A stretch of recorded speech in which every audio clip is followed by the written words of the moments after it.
চারটা 800 এবং 900 থেকে আমি বলতেছি।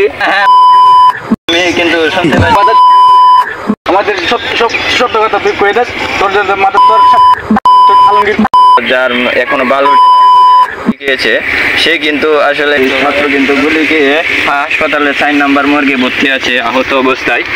যাই হোক আমি কিন্তু এখন শুনতেছেন বিকাল 4টা 800 এবং 900 থেকে আমি বলতেছি কাশেম টিভি থেকে তা চলতেছে, তা ভয়াবহ রূপ নিতেছে, কিন্তু এভাবে চলতে পারবো না।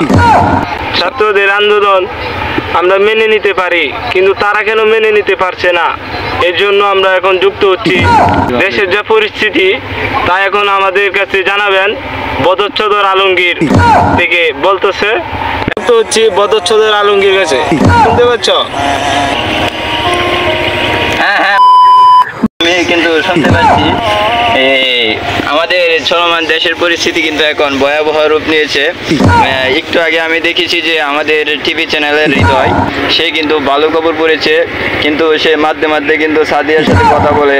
যাই হোক আমি অন্য প্রসঙ্গে চলে গেছি, ওইটা আসলে বলা ঠিক না। তো হৃদয় জানতেই পারছে না ছাত্ররা যে আন্দোলন করতেছে তা কিন্তু অনেক ভালো এবং অনেক দেশের জন্য গুরুত্বপূর্ণ।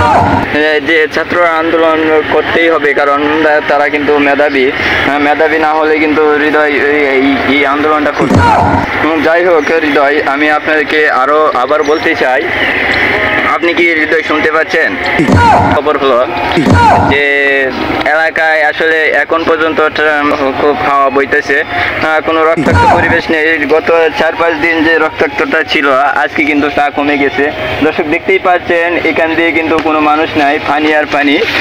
আমার কাছে পাওয়া সর্বশেষ খবর এটাই ছিল। হ্যাঁ, ধন্যবাদ মাদক, সত্যি কথা সব করে দিছ, তার জন্য তোমাকে অনেক অনেক ধন্যবাদ। থেকে আর চাকরিতে রাখবো না। কাশেম ও বিটিভি থেকে আপনাকে সবাইকে স্বাগত। কাশেম টিভি আছে, কাশেম টিভি থেকে যে সত্যি কথা যে তারপর দেওয়ার এক এরা কিন্তু সকলে আমাদের যে সত্যি কথাটা আছে এটা কিন্তু বলে ফেলে, কারণ আমাদের ডাক থেকে কিন্তু চাপ আসতে পারে, তখন আমাদের অনেক তথ্য ফাঁস হয়ে যেতে পারে। সেজন্য ওদেরকে এক করতে হবে যাতে ওরা সত্যি কথাটা মানে স্থগিত রাখে বা না বলে। আপনি কি বলেন এই বিষয়ে? ঠিক আছে দর্শক, 12:15টায় খবরে আপনাদের সবাইকে স্বাগত। আমাদের সত্য কথা তুই কয়ে দেখ তোর আলমগীর ভাই আর জীবনেই তো হতাম না ভাই। না তোর সাংবাদিক ভাই সাংবাদিক আলমগীর কিছু হয় নাই ভাই, সব দোষ আমার ভাই। ভাই, আমি দেশে সত্যি কথা বলি বের করতে হবে। ভাই, সব আমার সত্যি কথা মুখে দিয়ে বাইর হয়, আমার কিন্তু মিথ্যা কথা বাইর হয় না ভাই। আমরা সবসময় সত্যি কথা বলি ভাই।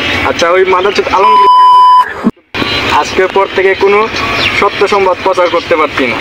এই সত্যে রাজি থাকলে তোর চ্যানেল থাকবো না, এটা তোর চ্যানেল উড়াই দিন, স্যাটেলাইট থেকে অফ করে দিন। আচ্ছা ঠিক আছে স্যার, আজকে থেকে মিথ্যা কথা বলবো, সমস্যা নেই। আর ওই মাদার করে দিস। আচ্ছা ঠিক আছে স্যার। হাজির কাশেম ও বিটিভি থেকে। এই মুহূর্তে খবর পেলাম দেশের মানে আবহাওয়া খুব খারাপ, চারিদিকে গুলাগুলি হইতেছে। মানে এখন আমি চলে যাব আলমগীর কাছে বলি একজন আহত হয়ে গেছে গুলিকে, তাই আমি এখন চলে যাচ্ছি আলমগীর মাদার। হ্যাঁ, এখন চলে যাচ্ছি আলমগীর কাছে। হ্যাঁ, আলমগীর মাদার। হ্যাঁ হৃদয় ক্লিয়ার শুনতে পাচ্ছে। যাই হোক এই মুহূর্তে আমি আপনাদেরকে দেখাবো মানে এই মুহূর্তে পাওয়া খবর। আমার সামনে একজন ক্ষুদে ছাত্র গুলি খেয়েছে, ক্ষুদে ছাত্র যার এখনো ভালো গিয়েছে। সে কিন্তু আসলে ছাত্র আন্দোলন করতে আসে নাই, সে আমি শুনছি প্রাইভেট পড়তে যাচ্ছিল, তখন সে গুলি খেয়েছে। যাই হোক আমি ছাত্রর মুখ থেকে শুনবো। ছাত্র কিন্তু গুলি খেয়ে হাসপাতালে 4 নম্বর মর্গে ভর্তি আছে আহত অবস্থায়। যাই হোক আমি কিন্তু তার হাত পা এবং পা ধরে দেখতেছি শরীর অনেকটা গরম আছে। যাই হোক